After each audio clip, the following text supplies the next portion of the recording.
The time of history and the time of consciousness.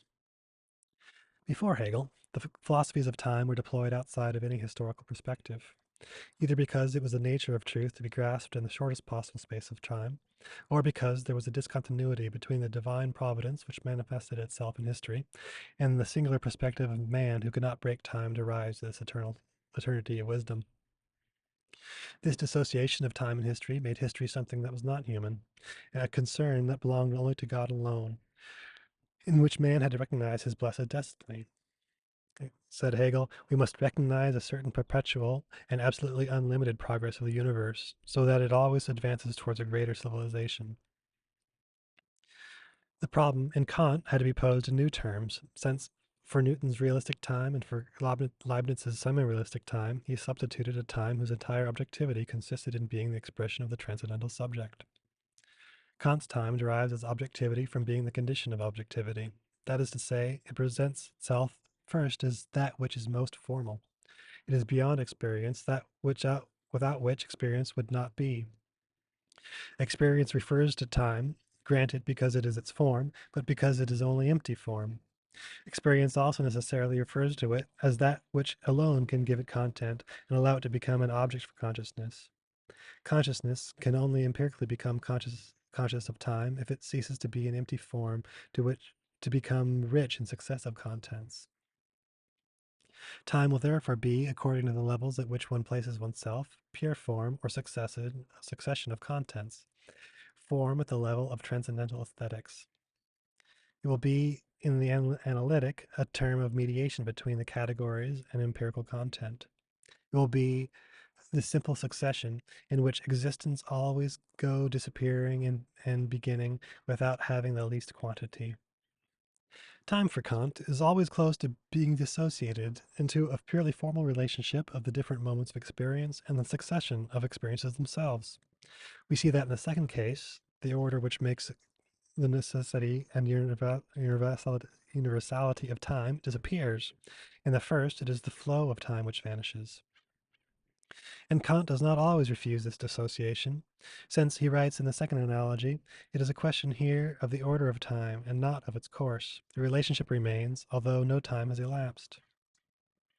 The constituent time of the aesthetic, which was defined by irreversible succession, appears as inessential in relation to this other constituent time, which is order. The constituent is only constituted when it is confronted with another constituent. The theory of time in Kant always refers to a constituent time, but deprived of this irreversible flow which precisely constitutes time. It is this double-ended time we find only a constituent activity which is not temporal, and a time which is more constituted than constituent, and which by the same token finds itself driven out of the transcendental. Under these conditions, history cannot be based on a constituent activity, since it is not temporal, nor on constituted time, since it is on the side of the empirical and on the contingent. It is therefore history that must justify itself outside of time and outside of the constituted and the constituent. Only the constituent and the constituted escape this dilemma of transcendental ideas which, without constituting experience, direct it and allow us to follow the guiding thread of experience. Since they are the general direction of experience, they represent both what experience has been and what experience must be. They are what the totality of experience would be if ever the content of the totality of experience could be totalized. The idea has the double character of being that which actually directs experience and being that which, above this past experience, directs future experience. This is the very definition of history in its essential ambiguity, of being at once the past and that which surpasses the past. But the fertile ambivalence of their meaning only reveals, in the transcendental ideas, an ambiguity of their status, which risks depriving them of their reality. On the one hand, if these principles only regulate the knowledge that we have of fully and entirely constituted experience, then it must be recognized that they do not belong to transcendental activity, and that they are constantly being subject to the worst of contingencies. But on the other hand, if they are inherent in experience, as Kant asserts, without being constitutive, then it is because they are only beginnings of constitution, inactive constitutions, which are presumed to develop in the course of experience.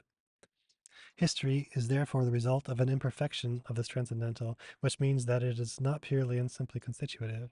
It is not the expression of activity, but rather it is a sort of pathology. It is at its limit the expression of this transcendental limit itself.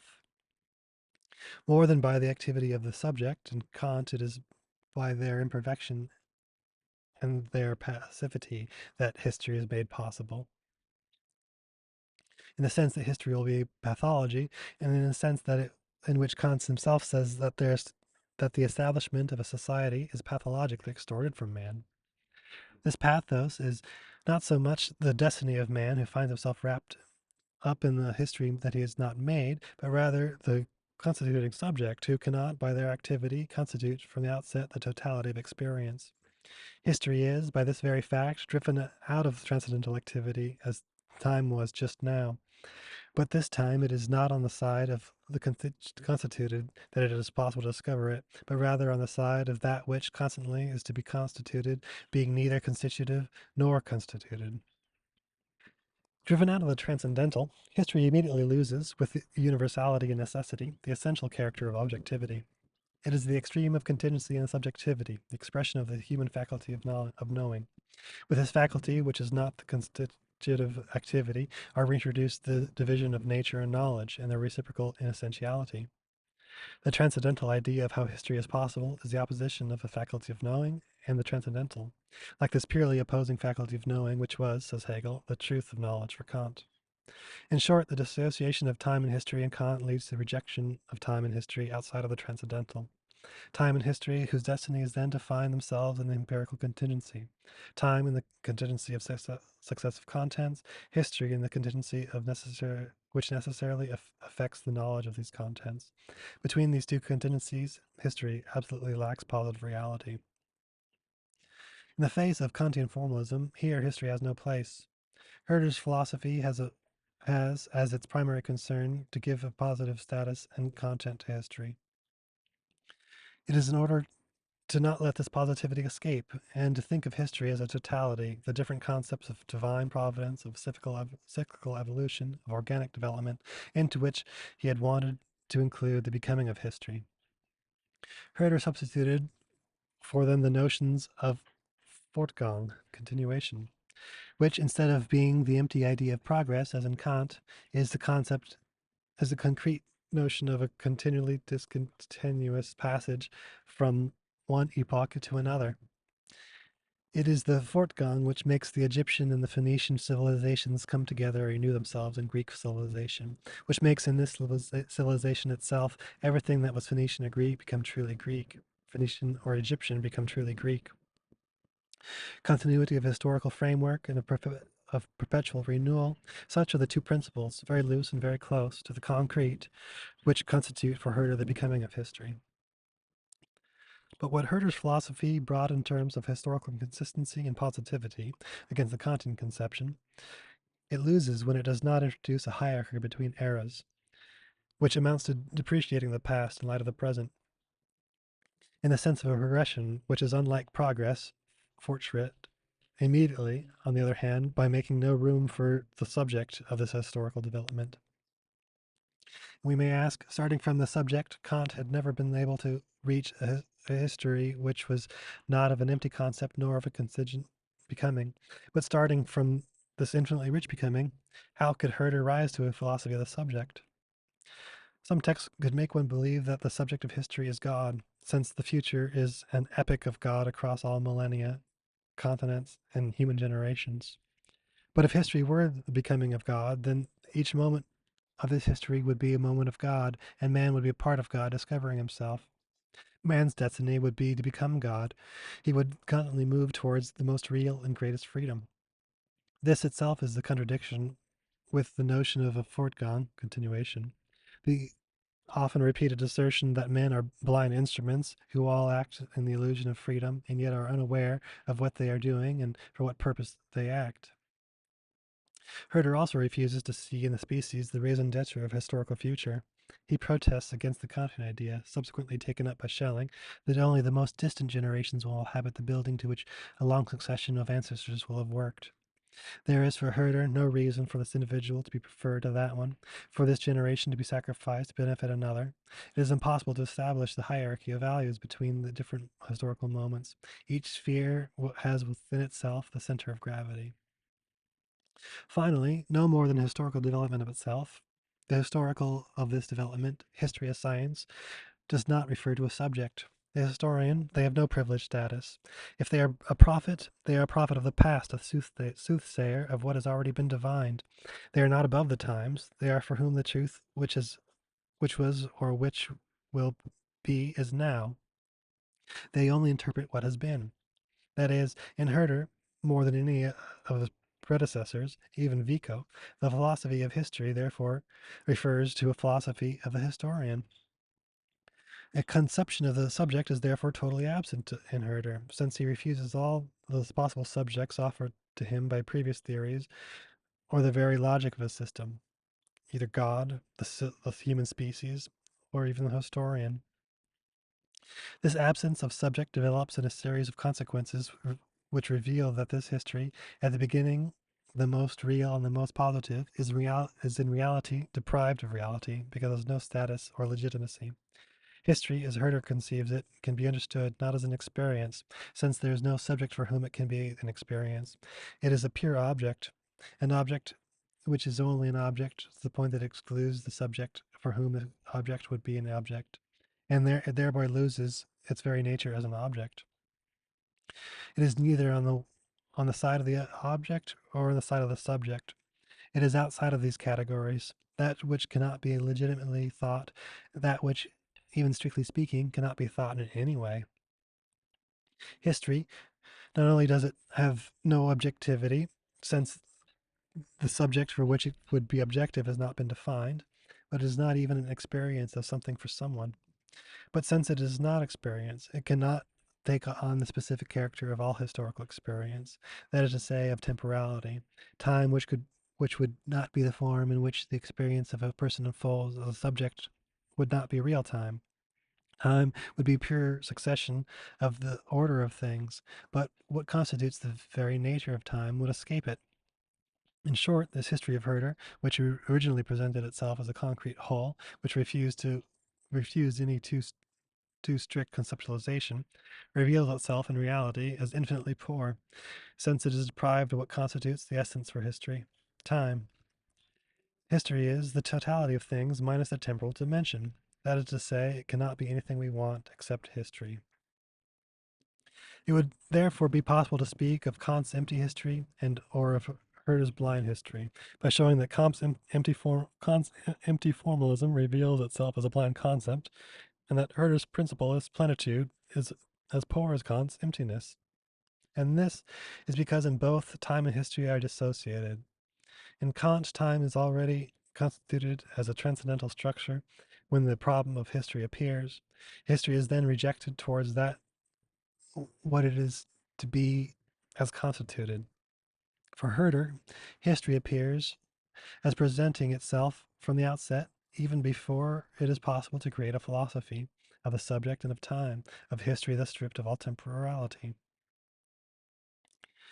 If it is true that a philosophy of time capable of permitting history was lacking in the philosophies of Kant and Herder, it seems at first unlikely that Hegel's philosophy could reduce the difficulty, since in the Phenomenology of spirit, the place given to time, properly speaking, is excessively reduced. If we put aside the text concerning sensible certainty, where time is nothing other than the immediate consciousness of a change, we see the notion of time reappear only at the end of the development, at the level of absolute knowledge, at the moment when time itself is on the point of being suppressed and by the concept which grasps itself. Yet, despite any restricted dimension of this development, it would be illegitimate not to recognize its extreme importance. Situated at this moment of phenomenological reflection, where it will be possible to escape from time, this development will reveal, by the very fact, the meaning that time had in relation to consciousness that it was subject to it, which now time acquires with regard to this constitutive knowledge that surpasses it. The concept appeared in the course of phenomenological development as the movement by which consciousness became self-consciousness, by which also the self-consciousness became consciousness of itself as of the self, that is, as of the subject constituting the world.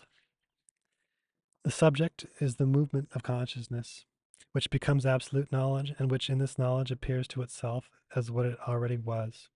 But this movement is not only a movement in itself, a movement which would not concern itself, but rather, if it is true that the concept is a development towards absolute knowledge, this knowledge will only respond to its definition of absolute knowledge if it is knowledge of the movement by which it has already been attained. The concept cannot fall outside itself, otherwise it would be no longer the total movement of consciousness, but only one of its moments. The concept concerns itself and as a paradox, which is impossible when it comes to logical notions without reference to the consciousness which thinks them, but which is made necessary as soon as we admit that the concept is only one thing with the consciousness of oneself. The presence of the concept to itself, without which the concept would not be itself, is not the immediate presence which confronts, for example, consciousness and the contingent object that it grasps here and now, not immediately conscious of itself as a concept, which would be an abstract and ineffective way of being conscious of oneself, but in fact, the reality of the concept is the very movement by which consciousness arrives at the concept. Grasping itself and its truth is, for the concept, grasping itself precisely in this movement which contains its reality. It is only when it has become conscious of itself as a movement that it can, through this mediation, be conscious of itself. It is the immobile truth of this movement as concept. The mediation between the concept and its perfect completion is therefore constituted by the presentation of consciousness to the concept of movement. Towards its perfection, that is to say, towards absolute knowledge, which is the accomplished form of concept of self-consciousness. At this level, the movement is not yet totalized, and still only succession, whose final term has not yet been discovered and fixed. This movement, because it is not completed, this succession cannot be present itself as equal possibility of going from the initial term to the final term, and vice versa. Its incompleteness makes it irreversible. As it has not found its reason for beginning in its totality, each of the moments for which it is made appears as deprived of necessity. Each of its moments is what is most contingent and most inessential in relation to succession itself, which is the only essential and necessary element. The movement of the concept therefore presents itself as empty and devoid of content which supports an essential relationship to it. If, moreover, it was with its content that the concept appeared to itself, then the movement in turn would appear relative and contingent. The concept would become conscious of something which is not itself, since it would become aware of what in itself has no movement. The movement of the concept of which we are still only aware is an irreversible and empty succession, nothing other than time. Or to give a definition which is the exact reciprocal of this, time is the consciousness of that. The movement of the concept of which we are still only aware is an irreversible and empty succession, nothing other than time. Or to give a definition which is the exact reciprocal of this, time is the consciousness that the concept acquires of itself before arriving at absolute knowledge. This still imperfect knowledge that the concept has of itself is not conceptual knowledge, but on the contrary, identifies itself with the fullness of reality. It is nothing other than absolute knowledge, not conceptual knowledge because it is not mediate. It is not yet known as this work of the negative, by which it is recognized as essential, would reveal itself as the most profoundest in essentiality. That has still remained immediately what it was at the moment when it appeared to itself. Hence, this movement in which it saw the work of its object still has remained this essence. The content that it rejected in the contingency has not yet revealed that it was not this contingency. It is therefore an immediate knowledge, that by which the movement of the concept is grasped, or to express the idea in another vocabulary, an intuition. This difference between the conceptual knowledge of the concept and its intuitive knowledge is expressed in Hegel in a rather obscure text on absolute knowledge, where he shows that in the concept which knows itself as a concept, the moments arise earlier than the full whole, whose becoming is the movement of these moments. In other words, when the knowledge of the concept has become absolute knowledge, then the moments are then known as moments. They each have their meaning. The thought which knows them as elements of the whole thinks the whole through their mediation, following an order which is the order of the constitution of the concept itself. To think from the outside the full whole earlier than the moments which constitute it, this would be to think an abstraction deprived of all reality. From thinking the moments before the movement of these moments is logical, since the destiny of these moments is to reveal themselves in themselves as incomplete. It is to necessarily call for the movement which will realize the whole. And in consciousness, conversely, adds Hegel, the whole, but not conceived, precedes these moments. This means that on one hand, if the whole has not yet reached the concept, if it is not thought in each of its moments, then it presents itself immediately as empty totality, which has not yet found its truth in the moments that constitute it. And on the other hand, this whole of the concept, which is not yet conceived as such, this whole which knows only the effective presence of being there, this whole which is deprived of all necessary content, it is this whole thought on time that Hegel expresses when he says that time is the concept itself, which is there. This whole conception of time in Hegel, which can be summed up by saying that time is the intuitive knowledge of the concept, presents itself first of all as the happy conciliation between Kant's intuitive time and what will be Hamelin's conceptual time. This time, which is properly neither pure intuition nor pure concept, immediately finds a place in transcendental activity, since it is the expression of a moment of this activity. Time is the mediation by which transcendental activity becomes conceptually conscious of itself as concept. Time is the moment when knowledge, immediately present to itself, will mediate this presence to make it a concept of it. But in this way, too, the dilemma that arises for any reflection seeking to reach either a transcendental self or an absolute subject is dissipated. We may ask, should it be absorbed into a temporal subject that has an empirical consciousness of itself? Or should we situate it beyond in an eternal presence, of which time will only be the imperfect and phenomenal translation? The solution that Hegel proposes allows us to escape from both these hypotheses, since it is the same subject who, by conceiving himself intuitively, thinks of time as an empty form of his development, and who, by conceiving of himself conceptually, rises above this time by showing in it the mediation by which he has succeeded in surpassing it. It remains to be seen whether this conception of time really meets the needs that give rise to it.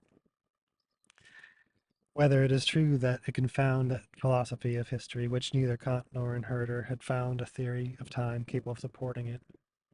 It is possible, on such a narrow basis as a conception of time, as an intuition of the concept, to base an entirety of the philosophy of history. The movement of the moments of the concept of which time is the intuition constitutes the necessity which connects together all the possible types of experience, since it extends from the poorest and most contingent experience, that of sensible certainty, to the richest and most necessary, that of absolute knowledge. Time is the empty intuition of this movement, the abstraction made of the determined moments, of which it is the function.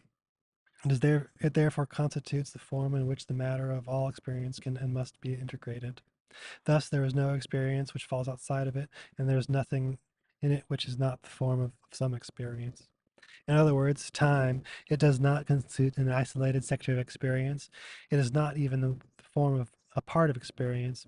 It does only one thing with the whole of experience, to which it is wholly adequate. And this is why what Kant had obscurely felt when he had shown that that time was more universal than space, since it was the form of the inner sense, and not only, like space, of the external sense. But this universality in Kant was more than a fact than a right, since the transcendental exposition of time necessitates the prior exposition of space. Time presents itself as the necessary succession of moments which are required to trace a straight line. In Hegel's universality, it is a right as well as a fact. It is valid for the totality of experience. Now, what is the matter of history if not this cohesion of experience in a being movement? If not the genesis of one experience from the other, or the necessity of the passage from the first to the second? And or if it is not the matter of history exactly covering a matter of time. Their constants are identical, but time brings to history what is essential to it and what it cannot bring to of itself, the temporal character of experiences. This is to say, Hegel's conception of time as the intuitive knowledge of the concept answers of itself to objections. On one hand, that we had posed to Herder, which was to know how one could conceive of a history devoid of any temporal character. Hegel answers by showing that the historical matter is the very matter that fills the empty intuition of time.